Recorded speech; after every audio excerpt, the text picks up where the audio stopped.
মহেশপুর গ্রামে রাফি তার বাবা মায়ের সাথে থাকে। মা মা তাড়াতাড়ি খাবার দাও, খুব খিদে পেয়েছে। এখন থামো বাবা, এখন তোমার বাবা তার ক্ষেতের শস্য বিক্রি করতে শহরে গেছেন। কিন্তু মা, বাবা শস্য বিক্রি করতে শহরে কেন গেলেন? শস্য তো মাসুদ কাকার কাছে বিক্রি করে দেন, তাই না? তোমার বাবা বলছিলেন যে মাসুদ যত টাকা দেয় তার থেকে 3 গুণ দামে শহরে বিক্রি করেন।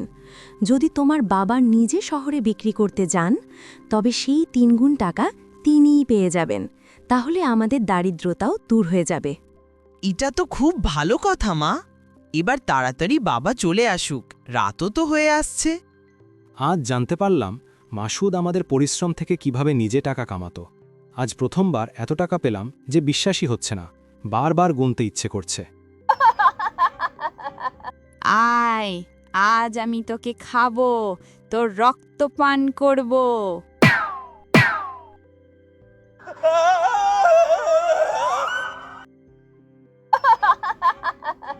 হাঁপাতে হাঁপাতে সে তার বাড়িতে পৌঁছায়। তাকে দেখেই রাফি খুশি হয়ে বলে, গীতা, গীতা। মা, বাবা এসে গেছেন। বাবা বাবা, তুমি আমার জন্য কি এনেছো? কিছুই না বাবা, আমি নিজে ডাইনির খাবার হতে হতে বেঁচেছি। কি হয়েছে গো? সব শস্য বিক্রি হয়ে গেছে? কত টাকা পেলে? শস্য তো পুরো বিক্রি হয়ে গেছে গীতা, টাকাও 4 গুণ পেলাম। কিন্তু টাকা গুনতে গুনতে আমি গ্রামের বাগানে পৌঁছতেই হঠাৎ আমার সামনে এক ভয়ানক ডাইনি এসে গেল। আমার সব টাকা সেখানেই কোথায় যেন উড়ে গেল। আমি যেমন তেমন করে প্রাণ বাঁচিয়ে সেখান থেকে পালিয়ে এলাম। আল্লাহর শুকরিয়া যে আপনার কিছু হয়নি। কিন্তু আমাদের সব রোজগার সেখানেই উড়ে গেল। বাবাকে কাঁদতে দেখে কোনো মতে মা ছেলে মিলে তাকে সামলায়। সব টাকা চলে যাওয়ার কারণে ঘরে আর কিছুই খাবার আসে না। পুরো পরিবারকে না খেয়েই ঘুমাতে হয়। রাফির রাতেও ঘুম আসে না। আমার বাবা খুব সরল মানুষ, তো মানুষ, ডাইনিও তাদের সরলতার সুযোগ নেয়। আমি এই ডাইনিকে ছাড়ব না। আরে, মাঝরাতে গ্রামের এই নিরীহ বাচ্চাটি একা কোথায় যাচ্ছে? বেশ রাগী মনে হচ্ছে। এই বাচ্চা, এত রাতে কোথায় যাচ্ছ? চাচা, বাগানে এক ডাইনি আমার বাবাকে খেতে চাইছিল। ওর জন্য আমার বাবার সব রোজগার হারিয়ে গেছে। আমি ওকে ছাড়ব না, আমি ওর চুল ধরে মারব। আরে বোকা ছেলে, ও তো তোমার ক্ষতি করতে পারে।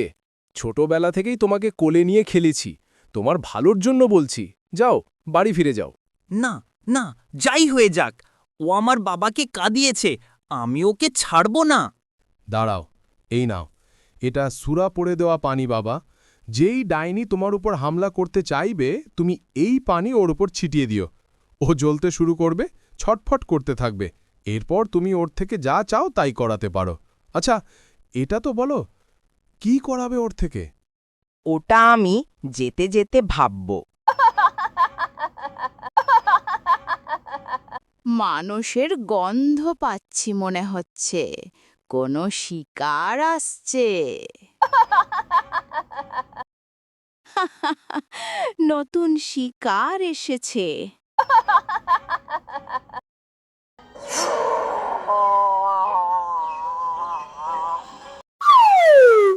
না, এটা আমার উপর ফেলো না, এটা আমার উপর ফেলো না। আহ! ফেলবই, তুমি আমাকে খেতে চেয়েছিলে তাই না? এখন খেয়ে দেখাও। না না, আমি কাউকে খাই না, শুধু সবাইকে ভয় দেখাই। যখন খাবেই না তখন কেন ভয় দেখাও? কারণ মানুষ যত বেশি আমাদের ভয় পায়, আমরা তত বেশি শক্তি পাই। তোমার এই ভয় দেখানোর কারণে আমার বাবার সব রোজগার চলে গেছে। এবার তুমিও চলে যাও। না না, আমার উপর ফেলো না, আমি তোমার হাত জোড় করছি, তুমি যা চাও আমার থেকে করিয়ে নাও। তোমারই ভয় দেখানোর কারণে আমার বাবার সব সম্পদ হারিয়ে গেছে। আমি চাই এখন তুমি যখনই কাউকে ভয় দেখাবে তখনই আমাদের ঘরের টাকা বর্ষিত হবে। ওকে ওকে, যেমন তুমি বললে তেমনই হবে। আমি যখনই কাউকে ভয় দেখাবো তোমার ঘরে টাকা বর্ষিত হবে। আর যদি এমন না হয় তবে পরের বার তোমার একটি কথাও শুনব না। ধীরে ধীরে তাদের আর্থিক অবস্থা ভালো হতে থাকে। ডাইনি ভয় দেখায় আর ওদের ঘরে টাকার বৃষ্টি হয়, যা পরে রাফি গ্রামবাসীদের সাহায্যের জন্য ব্যবহার করে। ধীরে ধীরে সে পুরো গ্রামকে সচ্ছল করে তোলে, গ্রামে বিদ্যুৎ, পানির সুবিধাও উপলব্ধ করায়। অবশেষে একদিন এই কথাটি সবাই জানতে পারে এবং গ্রাম প্রধান সবাইকে নিয়ে রাফিকে অভিনন্দন জানাতে তাদের বাড়িতে আসে। বাহ বাবা, আমি গ্রামের প্রধান হয়েও গ্রামের জন্য কিছু করতে পারলাম না, আর তুমি একটা ছোট ছেলে হয়ে পুরো গ্রামের ভালো করে দিলে। কিন্তু এটা তো বলো বাবা, যে ডাইনির থেকে এমন অদ্ভুত শর্ত মানিয়ে নেওয়ার কথা তোমার মাথায় কি করে এলো? কাকা, একটা কথা সবসময় মনে রাখবেন, মানুষ হোক বা ডাইনি, প্রত্যেকেই নিজেদের অভ্যাসের দাস। সে সব কিছু ছেড়ে দিতে পারে, কিন্তু তার একটা বিশেষ অভ্যাস ছাড়তে পারে না। আমি জানতাম ডাইনি তার ভয় দেখানোর অভ্যাস কখনোই ছাড়বে না, সেজন্য আমি ডাইনির সেই ভয় দেখানোর অভ্যাসেরই সুযোগ নিলাম। গাইস, সাবস্ক্রাইব করো উইলি টোনস বাংলা, ক্লিক করো বেল আইকন, তাহলে নতুন ভিডিও আসার সাথে সাথেই নোটিফিকেশন পেয়ে যাবে, কারণ আমার এই রূপালী থালিটা চাই।